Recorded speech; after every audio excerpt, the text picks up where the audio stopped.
All right then, let's go ahead and do another nightly segment. I've been off for a little bit, but back and I want to share some good news tonight. So we got this little thing from the Post Millennial. We'll play the clip and then we're gonna read the article they wrote about the same subject. Texas Governor Greg Abbott announces the plans for an 80-acre base at Eagle Pass to house National Guard troops for securing the border.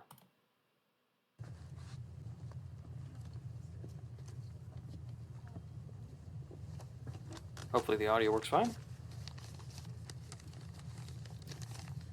Thank everybody for being here today. I'm joined by General Seltzer and the Border Czar, Mike Banks.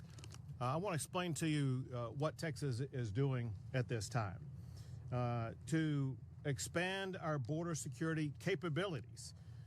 We are building a new Texas Military Department base camp that allows the Texas National Guard to increase and to improve operations in this area. What you see now is the first stage of construction has already begun on what is 80 acres of an area to be built out for this base camp. From your camera view, it goes all the way down the edge of here to those trees, all the way to the back, close to where the river is. On this side, just back behind you, about 50 feet is where it stops. This will increase the ability for a larger number of Texas Military Department personnel in Eagle Pass to operate more effectively and more efficiently. All right then, you heard it from him. Texas is going to build a base that is going to have 80. It's going to essentially control 80 acres along the border at Eagle Pass. I consider this to be generally a good thing. Like, I think this should have been done a long, long time ago, but it is what it is. It's happening now, and at least there's progress that is being made. So, step in the right direction for sure. Now, just going to move on to the article. Basically says the same thing. Greg Abbott to build National Guard base in Eagle Pass to fight off the border invasion. So, basically, it's meant to house what 1,800 troops. I've seen in other sources that it's going to have about 2,300 beds. So obviously, you can scale it up if you need to, or maybe those extra beds are for people that you wind up detaining. But 500 is not that many extra. All in all, I'd say this is really good news. Let's see. The general said, I think they mean governor here, but the governor said in the next several weeks they'll be expanding construction on the base to improve local security around Eagle Pass. We are also adding 3 more fan boats and expanding our drone program radar truck capabilities. Under Governor Abbott's leadership, we are deploying every available resource and strategy to protect and defend Texas. All right, so far, this is good news in my opinion. The border's been out of control for a long time. Again, this is just Abbott doing his job, controlling it. When you look at the amount of immigration that's poured through it, it's absolutely unacceptable. It seems like they're not moving through Eagle Pass quite so much. It seems as though the routes have shifted more towards the other border states like Arizona. But I'm sure there's still plenty coming into Texas, and at least getting this base there. Let's pull up a map of where Eagle Pass is actually, so we can kind of see where it is. So Eagle Pass, Texas, and we'll just open up a map. Maps. We're just going to go ahead and do no. Let's see, layers. Let's do satellite. All right, zoom it out.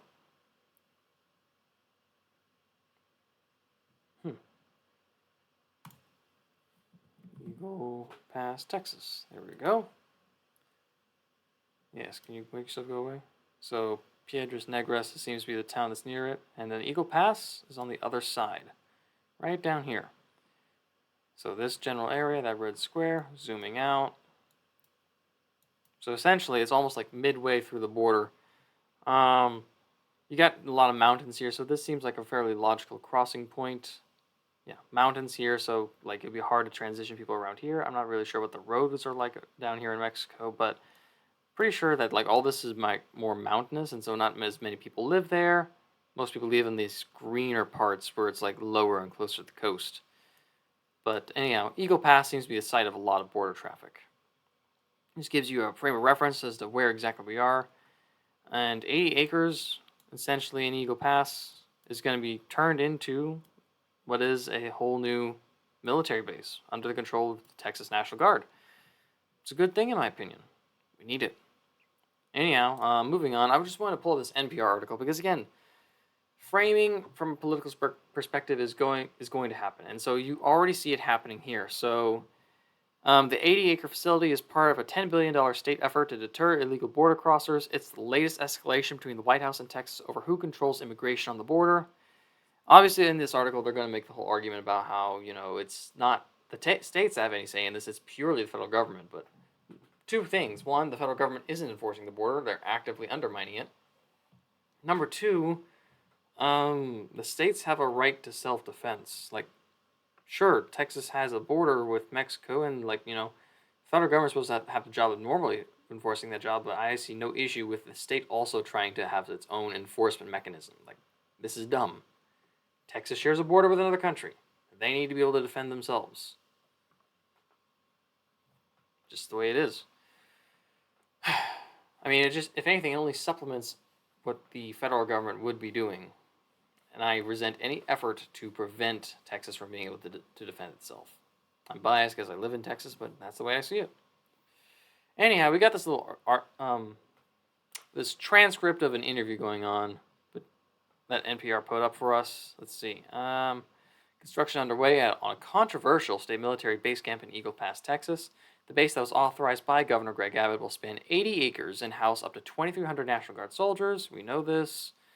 So, essentially, they're interviewing this person from Texas Public Radio. Pablo de la Rosa is here with us to share more. Pablo, why is the state building this base? We know, defend the border, basically, right? Part of Operation Lone Star.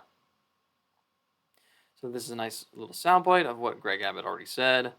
Moving on down here, we get the point that I really wanted to get to. So essentially, you have De La Rosa here talking about how Texas has gone pretty far with this. You have this local named Jesse Fuentes, who they're citing as a local in Eagle Pass. They're trying to gin up a political narrative. So they found this one guy who they could get to be upset about it, who already was. Basically saying that that Abbott's created his own immigration force, his own immigration courts. I mean, why are we allowing this to happen? Why are we allowing our governor to become a dictator and authoritarian as to how policy is supposed to be enforced when it comes to immigration? I mean, Texas having its own immigration force, its own immigration courts. I love that idea. I think that absolutely should be a thing. Why? Because, again, Texas keeps relying on the federal government to enforce the law, and the federal government keeps failing to do it. Like, here's the deal. Democrats get in, they run roughshod over Texas, and they force more immigrants to get pumped into the state. A Republican gets in, and you get a little bit better in terms of how the border is managed, but it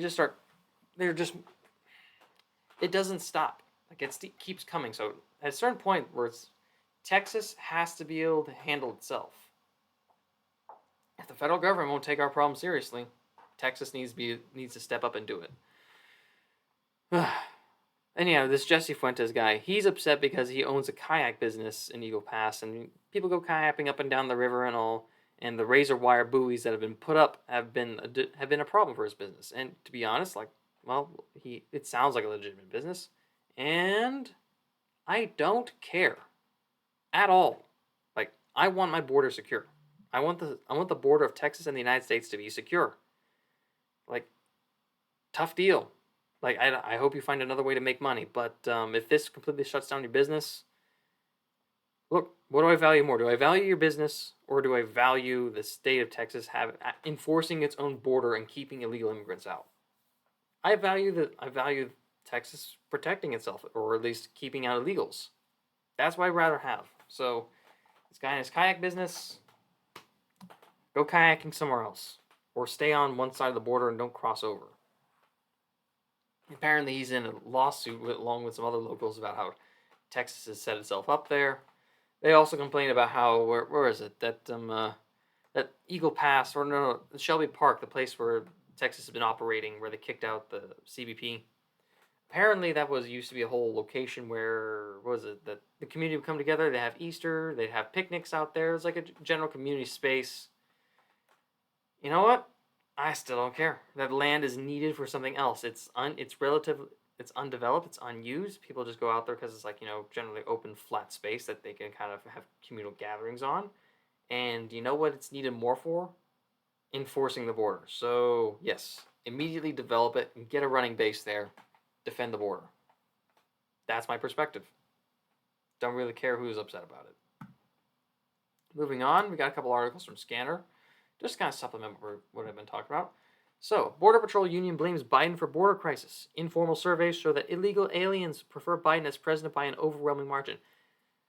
I'm gonna not curse on this, but you don't say. Like, the guy that's been basically talking about how much he wants more illegal immigrants to come in, the guy who's on the side of the political faction that is overwhelmingly pro-immigration or illegal immigration, mass migration, I should say. Yeah, I'm not surprised that the immigrants look at the Democrats and say, when they're in power, that means we get the green light to go, go, go. Obviously, whenever the Republicans get in power, they're like, oh, those guys are actually going to try and keep us out. Yes, correct. No wonder they actually prefer Biden. Like, imagine my surprise.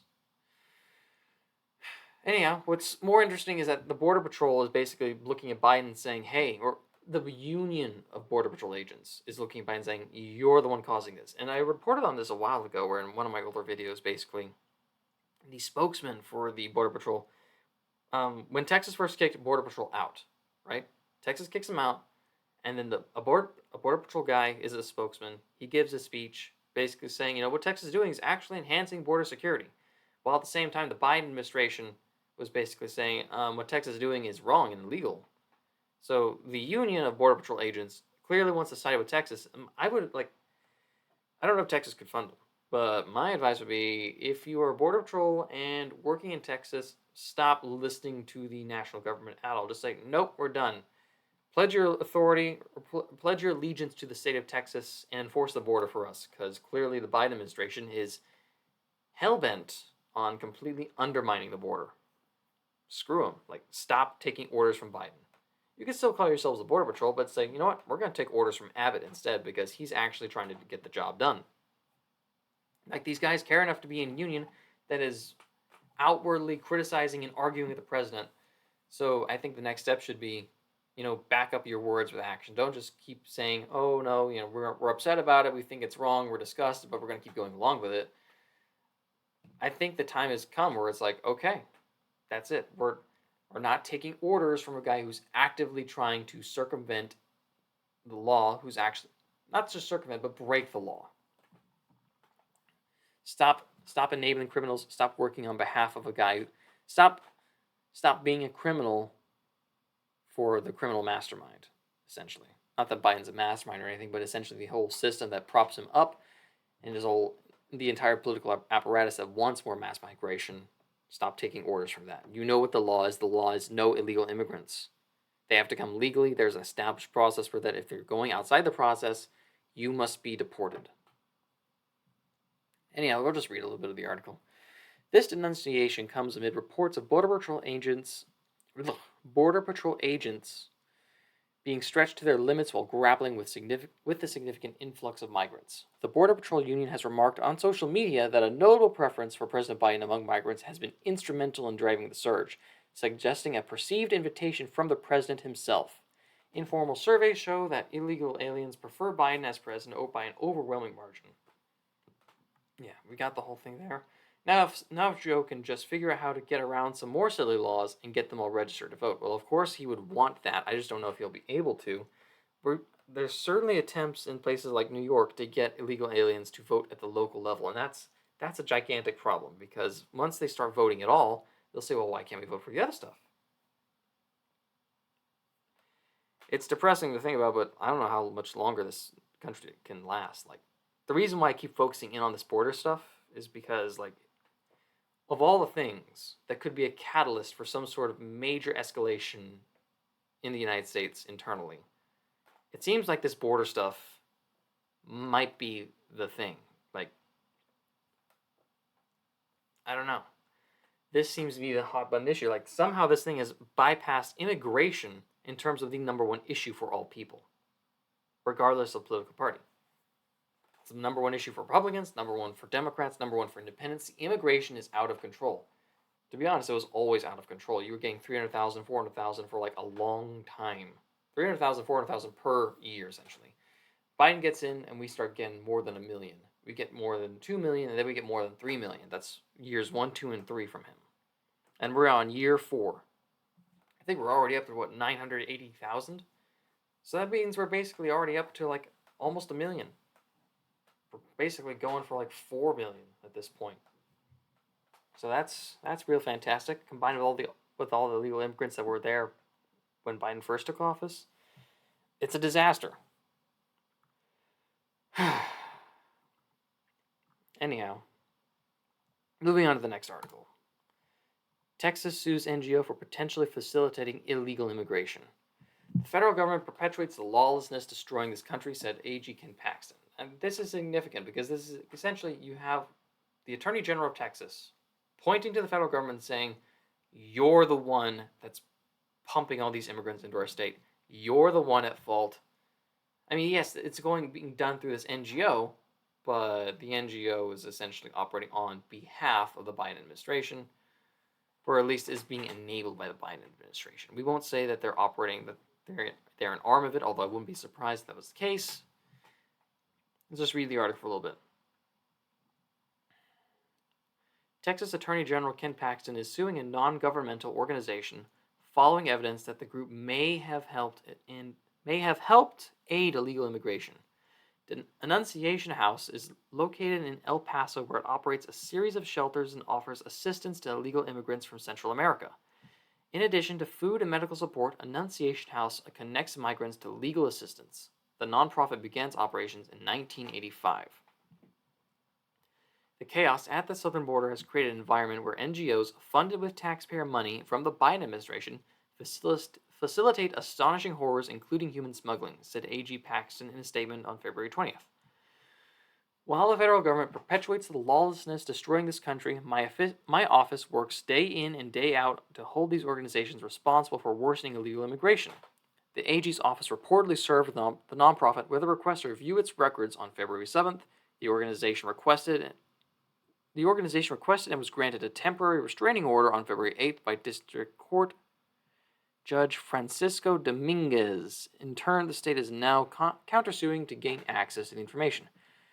Yeah, well, that sucks. Look, with a name like Francisco Dominguez, that guy's obviously Hispanic. This is probably going to be a state-level issue. I mean, it says district court, so maybe it's federal, but I imagine this would be more like a state-level thing, because this is a thing that operates in the state, and this is the AG of Texas suing an organization operating in the state of Texas. Anyhow, moving on, what we essentially have now is this deal where, my main point. Judges in Texas are elected. They are elected positions. So therefore, if we account for that, where a judge has to be an elected official, then I think it's fairly obvious that what we're dealing with is a guy who's elected locally in El Paso, who's obviously going to be a Democrat, who's going to resist Ken Paxton's effort to get rid of him. Anyhow, moving on.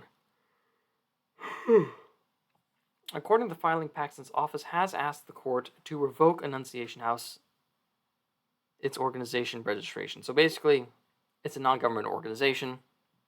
Ken Paxton basically wants to take away their license to exist. Basically, we're going to disband you because if you don't give us access to the records, which will probably prove that you're committing crimes, if you don't give us access to those records, we'll just delete you. I'm fine with it. Either way, you either I'd prefer that they turn over the records, prove that they're committing crimes, and lock them up. Problem, though, is that they have all the incentive in the world to never do that. If anything, they would burn the records and just have themselves disbanded so they could form a new organization. But, it is what it is. Basically, I'm going to read the complaint. Based on public reporting and court documents, Annunciation House appears to be openly and flagrantly violating many provisions of law in a systemic fashion.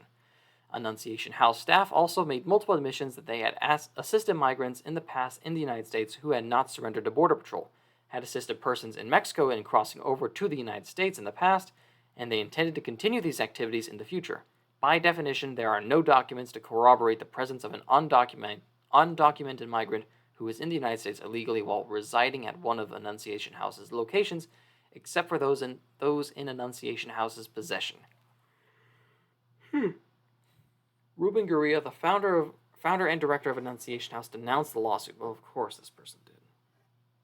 The Attorney General's illegal, immoral, and anti-faith position to shut down Annunciation House is unfounded. But I'm sure they are some sort of a religious organization with a name like Annunciation House, and honestly, I don't care. I think you are not. If anything, the sole purpose of your religion is just to give yourself some extra taxes, exemptions, or fly under the radar from the law. And we know that religious organizations, or at least organizations masquerading as religious organizations, are the ones that are helping to facilitate this illegal migrant invasion. Anyhow, we have a hearing scheduled for 1 p.m. on February 22nd, where Judge Dominguez will rule on Annunciation House's request for a temporary injunction, which I'm betting he will. We don't know, but let's go ahead and Google it just to be sure. Judge Francisco Dominguez. El Paso County elections. Elected officials, Francisco X. Dominguez. And we also have him here at Ballotpedia. Let's look at Ballotpedia. There we go. Well, we have no picture of him. Not that we need it. Point is, tenure, 2014 to present. Democratic Party. See? Judges in Texas are elected positions. Gee, it's almost like I actually live in Texas and know what I'm talking about. Shocker, right? Anyhow, we're just going to go back to one more thing. This is the white pill that I was promising. I know, it took forever to get here. Why is this? Go away. Okay. Greg Abbott has won over Gen Z and millennials. I was actually kind of surprised to read this. Texas Governor Greg Abbott's popularity among millennials and Gen Z has grown quite drastically within the past year, according to a new statewide polling. Abbott and his efforts related to the U.S.-Mexico border have galvanized conservatives across the country in the face of record numbers of migrant encounters under the Biden administration. Abbott and the federal government have continually squabbled, leading to lawsuits adjudicated by the U.S. Supreme Court over whether razor wire erected by Texas officials could be removed by the Federal Border Patrol. Numbers in Texas decreased between December and January by half. Or, hey, isn't that nice? It actually worked and decreased migration. Abbott, whose statewide popularity has also increased to the same levels as former President Donald Trump, announced on Friday that construction has begun on an 80-acre military camp. Yada, yada, yada. There we go. The poll itself. Approximately 24% of 18 to 29-year-olds strongly approve of the job Abbott is doing, according to 1,200 Texas registered voters surveyed from February 2nd to 12th by the Texas Politics Project at the University of Austin. In case you don't know, University of Austin is a super lib school. If you want a school that is at least a bit more balanced, you would look at Texas A&M. But, not that A&M is, super conservative or anything, but I don't know, it's weird. I've heard stories from people where it's A&M and UT, University of Texas, have a long-standing rivalry, right? It's kind of a cultural thing in Texas. If you're not from Texas, you don't know. If you're from Texas, you know. Anyhow, they used to be big football rivals, and they're going to be again because UT is coming back into the SEC. Anyhow, enough about that. Point is, it's a cultural thing where it's people love to rag on each other about it, and it's almost like a family tradition where if you go to one of those schools, you want your kids to go to those schools, and your family goes to those schools. It's not the biggest deal in the world. I have family members that went to both. But the point is, it's so bad where UT's gone off the rails so far that, this cultural thing where, people that went to UT have seen what it's turned into, and they will send their kids to A&M, where it's I want my kids to go to a good school. I don't want them to go to that school, the school that I grew up with, the school that's a part of my family, of, my own mini culture. They can't do it. Because that school is just so far gone. And it's not like A&M's perfect.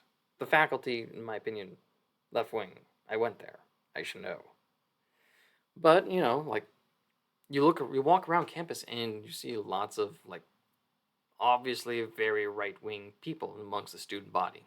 Like, it's not nearly as far gone as UT. In fact, I'd say on this, in terms of like the student body, UT would probably be more like a 90% liberal environment, and A&M would probably be more like a 50-50 split. So things are actually pretty decent there. And all right, shocker, there's actually a university where you can go to school as a right winger and have a normal experience. Well, that's A&M. If you happen to be in Texas and you need a school to go to, highly recommend it. Obviously, though, it is expensive, so make your own decisions, plan for your own future. Anyhow, continuing with the article, another 35% of that same group said that they somewhat approve of Abbott's job, while 15% neither approve nor disapprove. About 20% of those respondents strongly disapprove. So that means that we only have 20% that actually, would be against it. But we have 24%. 24% of Gen Z, they're said looking at Greg Abbott and saying, hey, good job. We have 35% who are saying, all right, I'll take it. 15% are like, I don't know, I'm in the middle. And then you only have like 20% at the very end who are just like, we don't like it. We think it's bad. Only 15% of morons. Everyone else is actually, I'm guessing the people who are like somewhere like, somewhat approve, they're probably more like other right wingers who are looking at the situation basically going, yeah, he could be doing more. So if Abbott did more, theoretically, he would only boost his numbers within people who are in his own state.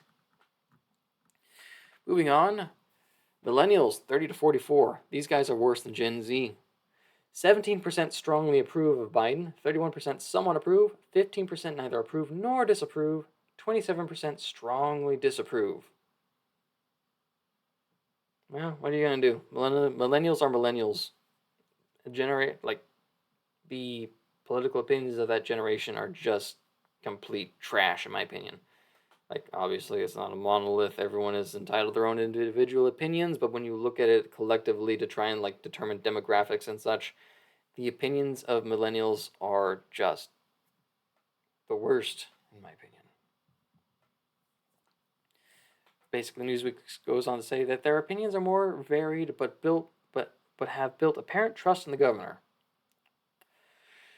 In last year's survey, 42% of respondents approved of Abbott and 42% disapproved. Moving on, they do 45 to 64. It waned with this group. Basically, it went down. It's like 48% are like, good job, 47% say, bad job, and then you have the boomer crowd, the 65 plus, and they're the biggest supporters of Abbott. So, great there. Go figure. Approval is 60% in total. So, pretty good stuff. And yeah, I just wanted to give that out, shout that out as a white pill. Like, it's not horrible.